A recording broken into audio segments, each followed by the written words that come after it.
are you Prophet Judah? No, when I ask him that, he always say, no, I'm Judah Normal. Judah Ellis's mom says that his name was given to her during prayer. And he spoke to me and said, call him Judah. So I researched the name and realized that the name means let God be praised, and the name stuck. If Jolene seems particularly aware of the implications of Judah's name, consider the road that they've traveled, a road that began in darkness. Around 7 p.m. every night, he would develop a fever. He would start complaining with his legs. The fevers and the pain would be so severe that when he wake up screaming, we would all get up and we would cry with him because there was nothing we could do. Judah's doctors thought arthritis was a possibility, but Jolene, a cancer survivor, began to suspect a much more frightening possibility. I kind of knew, I didn't want to know. After multiple trips to doctors and hospitals got her nowhere, Jolene got a critical piece of advice. The emergency room doctor explained to me, that he knew that Judah was in pain, even though he couldn't see what it was. So he sent me here. He just told me don't stop until I get to the Memorial Hospital and take Judah to the Children's Center here.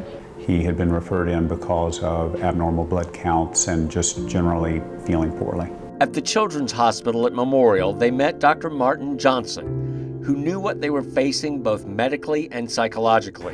When a family first comes in, for them, it's devastating. They hear the word leukemia, they know leukemia is bad, most people know it's a type of cancer. Most people's experiences with cancer are not good, so they hear the word cancer and they think, my child's going to die. Judah was diagnosed with acute lymphoblastic leukemia, news that was too much for Jolene to bear. When Dr. Johnston walked in and he started telling me, that Judah had acute lymphoblastic leukemia, I just remember screaming. I just screamed and I buried my head in the pillow and I, just not my son. And when I looked up from the pillow, Dr. Johnston was sitting directly beside me. As devastated as she was, Dr. Johnston ordered an important prescription for Jolene, a prescription for hope. It starts out with, I think your child has cancer, I think your child has leukemia. By the end of the day, what they're hearing is, this is manageable, we can take care of this. Now you're smiling. In the meantime, Judah had already moved on to other things being his buddy, his pal, Tracy Marsh. When I brought him back to the room, I just held him and cried, and he said, Mom, can I go back and play now? So it was over and done with, and it was like he wasn't sick. Tracy would be at his side throughout his treatment regimen, finding playfulness in all of the dark aspects that accompany treating cancer, and helping to bring out the happy boy he is today. He was so shy, and he was, didn't want to come out of his shell, and this was a whole new experience for him. So we started out, he had a portacath placed, and that's how we obtained his lab work. So I used to tell him I was getting Judah juice. She would say things like, come on, we need that Judah juice. That broke the ice there, and so that was our ongoing joke of Judah juice. Every time he came in for counts or for chemotherapy, we did Judah juice. And then he developed a big belly from his steroids that they go on that protocol. And so then he became Buddha Judah, and I called him Buddha Judah all the time. He would come in and he would eat from the time he got here to the time he left. And my fondest memory of Judah is he wanted chicken wings every single day that he was in clinic. And he would eat chicken wings from the time he got here to the time he left. And he would have barbecue sauce up his arms, down his chest, down his belly. And he just ate and ate till you thought the kid was gonna pop. He's a carnivore, he said. He likes to eat meat. That means Judah belly. Judah's response to his treatment and the Children's Hospital environment was outstanding.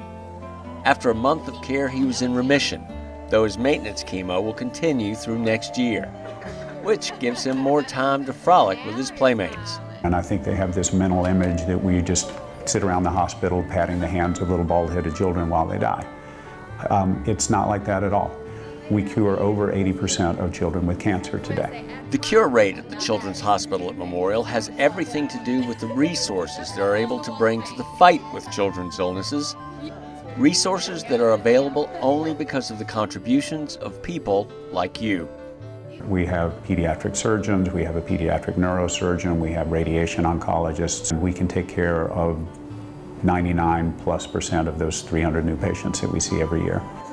There is one resource that can't be measured in dollar amounts, an intangible gift that comes from the dedication and deep commitment of the people at the Children's Hospital. People like Tracy Marsh, whose nursing specialty is pediatric hematology oncology, but who's mostly known as Judah's bestie. You're born to do what you do. I'm a pediatric hematology oncology nurse, and I don't see myself ever doing anything different. I think it's innate in the nursing staff and in all the staff here. When you take care of these kids, you developed a bond with each and every child, and none is the same as another.